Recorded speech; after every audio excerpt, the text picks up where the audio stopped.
MivoCloud. Power your digital future. Looking for a great hosting solution?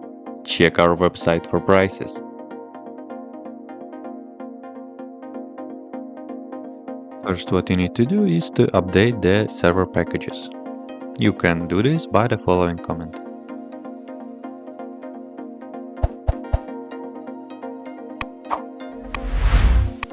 Once the packages are updated, run the following command to install the Java. To check Java version, run the next command.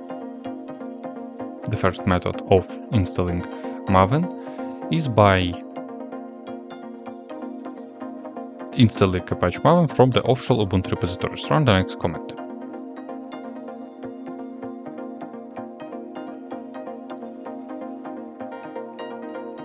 Verifies the installed Maven version. If everything is correct, it will display the Maven version, Java version, and your OS details.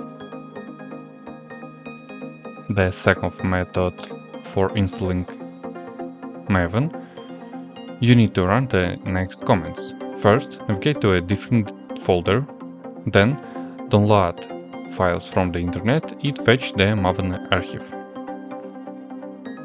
Next, unzip the archive and configure the environment variables with the following command.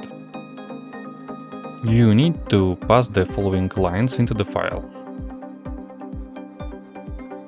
Now activate the configuration by running the next commands. The final verification, if the manual setup and paths were configured correctly, this command will print the details of your newly installed Maven.